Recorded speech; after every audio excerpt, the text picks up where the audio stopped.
Guys, daily update जानते रहने के लिए हमारे चैनल को सब्सक्राइब करें और वीडियो को भी लाइक कर दें। अपकमिंग एपिसोड में हम देखेंगे राघव का राज सब लोगों के सामने आ जाएगा। हम देखते हैं राही का ट्रीटमेंट चल रहा होता है। इसके बाद राही को होश आ जाता है।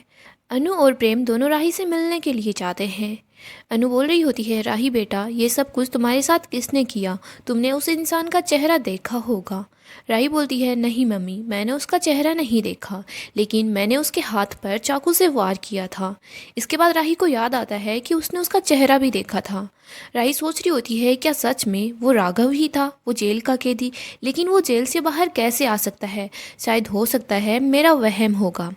इधर अनु भी सोच रही होती है कि ऐसा कौन था जो मेरी बेटी पर हमला कर सकता है। मेरी बेटी की तो किसी से दुश्मनी भी नहीं है, हम लोगों से दुश्मनी कौन निकाल सकता है? हम देखते हैं पराग और क्याथी भी खुश होते हैं कि राही अब ठीक है। इधर मोटीबा और बाकी के लोग भी हॉस्पिटल पहुंच जाते हैं। प्रेम राही का बहुत ज़्यादा ख्याल रख रहा होता है। पराग, क्याथी, ये सब लोग भी वहीं पर होते हैं। हम देखते हैं मोटीबा राही के पास जाती है और राही को बोल रही होती है, राही बेटा सॉरी, मुझे पता है ये सब कुछ सिर्फ मेरी वजह से ही हो रहा है। ना मैं तुम्हारे साथ कुछ ऐसा करती जिसकी वजह से तुम दोनों मुझसे नाराज़ होते, और ना ही तुम और टिंकू घर से दूर जाकर अलग रहते।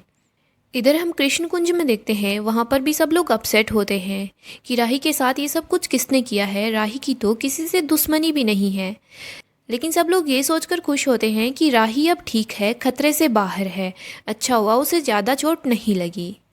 इधर हम देखते हैं राही का ट्रीटमेंट चल रहा होता है, तो राही धीरे धीरे ठीक हो जाती है। हम देखते हैं पराग और घर के सब लोग वहाँ पर आते हैं और राही को बोल रहे होते हैं, राही तुम ठीक तो हो ना? राही बोलती है, थैंक यू पापा, आप और क्याथी आंटी जल्दी वहाँ पर पहुँच गए तो मुझे यहाँ पर लेकर आ गए, वरना मेरी जान चली जाती। पराग बोल रहा होता है, नहीं बेटा, तुम भी तो हमारी अपनी ही हो, हमारे घर का हिस्सा ही तो हो, हम तुम्हारी हेल्प क्यों नहीं करते?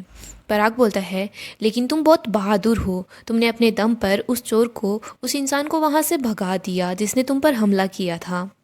और राही बेटा, तुम देखना, हम जल्दी ही उस इंसान तक पहुंच जाएंगे और जानेंगे कि उसने तुम्हारे साथ ऐसा क्यों किया। इधर हम जेल में राघव को देखते हैं। राघव बार बार सोच रहा होता है कि मैंने बहुत गलत किया है, मैंने उस राही पर हमला क्यों किया। राघव उस कैदी के पास जाता है जिसने राघव को सारी इन्फॉर्मेशन दी थी। इसके बाद राघव उस कैदी से झगड़ा करने लग जाता है और वो बोल रहा होता है कि वहाँ पर वो नहीं थी, वहाँ पर तो अनुपमा जी की बेटी राही थी, और तुम्हारी वजह से मैंने राही पर हमला कर दिया। मैं ऐसा नहीं हूँ कि किसी बेगुनाह पर हमला कर दूँ। लेकिन राघव अपनी वाइफ के बारे में सोच सोच कर बहुत ज़्यादा गुस्सा करता रहता है। जल्दी ही राघव की वाइफ का सच सब लोगों के सामने आ जाएगा, पता चल जाएगा कि राघव की वाइफ कौन थी और क्यों राघव अपनी वाइफ से इतनी ज़्यादा नफरत करता है। क्या अभी भी राघव की वाइफ जिंदा है? राघव को तो जेल में इसलिए रखा गया है क्योंकि सब लोग यही बोल रहे हैं राघव ने उसकी वाइफ का मर्डर किया है। लेकिन सब लोगों के सामने राज खुल जाएगा कि राघव की वाइफ अभी भी जिंदा है। सो गाइस, डेली अपडेट जानते रहने के लिए आप हमारे चैनल को सब्सक्राइब कर लें, और अगर वीडियो पसंद आए तो प्लीज़ लाइक कर दें।